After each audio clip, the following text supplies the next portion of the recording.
와, 거리마다 정말 화려한 불빛이 반짝이고 신나는 캐럴이 울려 퍼지는 계절, 바로 연말이죠. 모두가 행복하고 설렌다고 이야기하지만, 과연 이 따뜻함이 모두에게 똑같은 온도로 전해질까요? 오늘 이야기에서는요, 가장 빛나는 이 시기에 오히려 더 깊은 그늘을 느끼는 분들의 이야기를 통해서 우리 사회의 인권 온도가 과연 몇 도쯤 되는지 함께 생각해 보려고 합니다. 경찰관님, 저는 크리스마스가 제일 무서워요. 이 한마디 정말 가슴이 철렁 내려앉지 않나요? 이게 무려 15년 전 어느 추운 겨울 새벽에 지하철역에서 만난 60대 노숙인 박 씨가 하신 말씀이래요. 사람들의 웃음소리가 커지고 거리가 밝아질수록 아, 나 혼자구나 하는 사실이 너무 사무치게 느껴져서 가장 두렵다고요. 이 한마디가 연말이라는 시간의 또 다른 얼굴을 우리에게 보여주는 것 같아요. 네, 바로 이 불빛 아래 가려진 얼굴들. 박 씨의 이야기처럼 우리 주변에는 이 화려함 뒤에 가려진 또 다른 분들이 계십니다. 지금부터 그분들의 목소리에 조금만 더 귀를 기울여 볼게요. 명절 당직 근무를 하던 중에 방문했던 80대 김할머니 댁이래요. 상상해보세요. 명절인데 방 안은 너무나 고요하고 냉장고 문을 열었더니 텅 비어 있었던 거죠. 명절 음식을 준비한 흔적 같은 건 어디에도 없었고요. 바깥세상의 그 풍요로움과는 너무나 다른 마치 시간이 멈춰버린 공간에 홀로 계셨던 겁니다. 괜히 더 허전해진다면서 TV에 명절 특집 방송이 나오면 그냥 채널을 돌려버리신대요.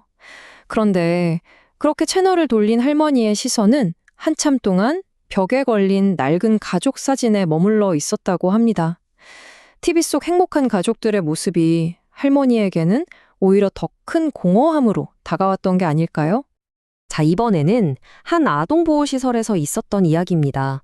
인권교육을 마치고 이제 막 돌아서려는데 초등학생 아이 하나가 다가와서 손을 꼭 잡더래요. 아이가 원했던 건 장난감이나 맛있는 선물이 아니었어요.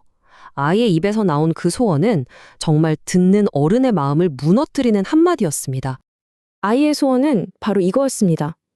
크리스마스에 우리 엄마 찾아줄 수 있어요? 그러면서 덧붙이는 말이 엄마 잘 지내는지 딱 한마디만이라도 알려주세요 라고 하는데 정말 아무 말도 해줄 수가 없었죠. 시설 선생님 말씀이 연말만 되면 아이들이 유독 더 예민해진대요. TV만 틀면 나오는 그 행복한 가족 모습이 자꾸 눈에 밟히니까요. 일하기는 공단 기숙사로 한번 가볼게요. 명절 연휴, 베트남에서 온 노동자 웬 씨가 스마트폰 화면을 보면서 조용히 눈물을 훔치고 있었어요. 무슨 일인가 하고 봤더니 고향에 있는 가족과 영상통화를 하고 있었던 겁니다. 3년 만에 보니까 어머니가 많이 늙으셨어요. 아, 이 한마디에 얼마나 많은 마음이 담겨 있을까요?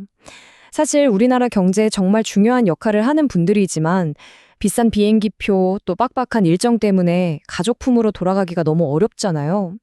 남들 다 들뜨는 명절이 이분들에게는 너무나 먼 이야기가 되는 거죠. 노숙인, 홀로 계신 어르신, 시설의 아이들, 그리고 이주노동자까지 이렇게 깊은 외로움의 이야기들을 들으니 마음이 참 무거운데요. 그럼 이 속에서 희망은 정말 없는 걸까요? 다행히도 그렇지만은 않았습니다. 그 답을 보여주는 아주 작은 순간들이 있었거든요. 네, 이게 무슨 거대한 정책이나 제도가 아니었어요. 바로 평범한 우리 이웃들이 건넨 아주 작은 관심이 만들어낸 온기, 그 이야기로 한번 넘어가 보겠습니다. 9년 전 크리스마스 이브에 있었던 일인데요. 한 아파트 단지에서 주민들이 직접 식사 자리를 마련한 거예요. 그리고 단지 안에 홀로 지내시는 어르신 20분을 초대했죠. 아이들은 고사리 같은 손으로 준비한 작은 선물을 건넸고요. 그때 아이에게 선물을 받고 연신 눈물을 닦으시던 한 할아버지의 모습. 이게 정말 사람의 마음을 움직이는 게 무엇인지 명확하게 보여주는 순간이었어요. 바로 진심이 담긴 따뜻한 마음이었던 거죠. 이 작은 저녁 식사 자리를 보니까 인권이라는 단어를 다시 생각하게 돼요. 인권이 꼭 법전 안에만 있는 그런 거창한 개념이 아닐지도 모른다는 거죠. 어쩌면 우리 일상 속에 심을 수 있는 아주 작은 씨앗 같은 것일 수 있습니다. 맞아요. 바로 이게 핵심입니다. 인권은요, 우리가 서로에게 건네는 작은 관심과 안부, 바로 그 자체일 수 있다는 거예요. 어떤 법이나 제도를 넘어서 사람과 사람 사이의 관계 속에서 피어나는 존중과 공감, 이것이야말로 우리가 지금 바로 실천할 수 있는 인권의 시작이 아닐까요?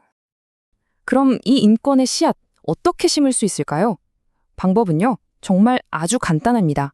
옆집 문을 두드려서 괜찮으세요? 라고 묻는 것. 거리에서 마주친 노숙인 분께 차가운 시선 대신 따뜻한 눈길 한번 보내는 것. 그리고 우리 곁에 이주 노동자에게 안녕하세요 하고 짧은 안부 인사를 건네는 것. 이 모든 게 바로 인권의 씨앗을 심는 행동입니다. 자, 이제 이야기를 슬슬 마무리할 시간입니다. 이 이야기들을 통해서 우리는 무엇을 할 수 있을까요? 연말이라는 시간은 우리에게 하나의 기회를 주는 것 같아요. 누군가 그랬죠. 연말은 우리 사회의 온도를 확인하는 시기라고요.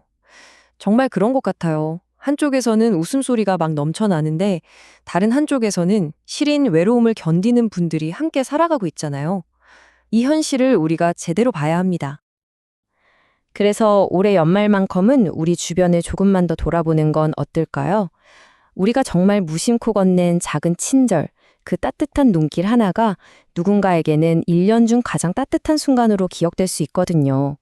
서로의 삶에 아주 조금만 더 다가가는 것, 그것이 우리 사회를 한 뼘 더 따뜻하게 만드는 길이 아닐까요? 오늘 이야기를 마무리하면서 마지막 질문을 하나 남기겠습니다. 여러분이 건넬 수 있는 그 작은 온기, 과연 누구에게 닿게 될까요? 한 번쯤 생각해보는 연말 보내셨으면 좋겠습니다.